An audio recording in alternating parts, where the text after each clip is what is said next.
Сәлем достар, қалайсыздар? Көңіл қалай болып жатыр? Қазір сіздерге бір мықты нәрсе көрсеткім келіп жатыр. Мен қазір бір кино көріп отырмын да. Мынандай кино көріп отырмын. Қараңыздар. Мынау пропавшая без вести деп аталады. Осы шыққанына бір 2-3 күн ғана болды. Мен ол киноны 1 жыл күттім. Бұл киноның форматы Screen Life деп аталады. Яғни бүкіл болып жатқан кинода болып жатқан оқиға компьютердің экранында немесе телефон экранында солай болып жатады. Мысалы қараңыздар. Егер мысалы қыз қазір фейстаймен сөйлесіп отыр, міне осындай болады. Да, стал пошустрее. Спасибо. Мысалы байнамын. Боже, включила? Ага. На экстренные. Перевод от Грейс Аллен. Вин. Яғни қазіргі болып жатқан мынау кино тоже Screen Life деп аталады. Мен қазірде осы видеоны сіздерге Screen Life форматында түсіріп жатырмын. Яғни бұл жаңадан шыққан жанр. Бұны ең бірінші Тимур Бекмамбетов жасаған осы біздің СНГ-да. И сол кісінің мынандай кітабы бар. Помните, алдында бір айттым ғой сіздерге, естеріңізде ме? Мынандай Screen Life деген осындай кітап бар. Осы кітапта сол киноны қалай түсіру бойынша, сценарий жазу, монтажы бойынша барлығы осы жерде көрсетілген. И болашақта мен де осы жылы Құдай қаласа осындай Screen Life форматында мен де кино түсіргім келеді. Яғни бүкіл болып жатқан іс-әрекет оқиғаның барлығы, представьте, телефонның ішінде болады.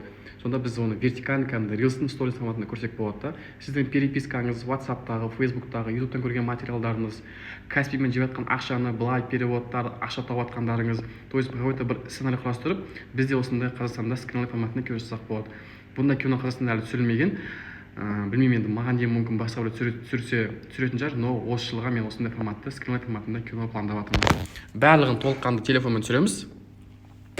Осындай форматпен, мынау объективпен, мынау менде широкогольный объектив, яғни мен 1 деген камераға iPhone-да тұрған 06X деп аталады мынау объектив, 06 міне.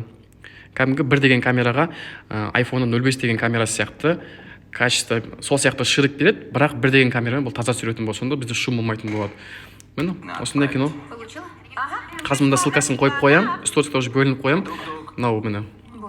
Без вести пропавший деген кино, яғни персонаж жоғалып кетеді, соны іздейді, короче, барлық оқиға осы ноутбуктың экранында болады. Бұдан бір 5-6 жыл бұрын тоже поиск деген кино шыққан, оны келесі сторис салып қоятын болып, ссылкасын. Приятного просмотра, көрсеңіздер болады. Көп деген идея, мощный идеялар береді. Керемет енді. Мені қазір мен запись жазам, кетті. И осылай мені. Қазір мен түсіріп жатқанымның өзі называется Screen Life, яғни мына жерде мен кіре берем, шыға берем.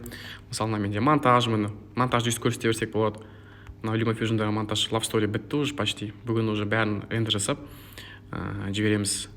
Так что, ребята, мобильный видеосъемка уже өте жоғары деңгейде кетіп бара жатыр. Мысалы мен өзімді көрсету үшін мына камераға кіремін да, и өзімді көрсете беремін. Күнделікті біздің негізінде істеп жатқан, сториске шығып жатқандарымыз, Reels істеп жатқан, оның бәрі негізі Screen Life, бірақ соны Screen Life форматында запись экран жазып кино ретінде көрсету, ол уже бөлек өнер. Понимаете? Именно Қазақстан нарығында ондай өнер әлі кино жанры жоқ. Сол себептен бірге түсірсек болады, если съемка болатын кезде айтатын боламын.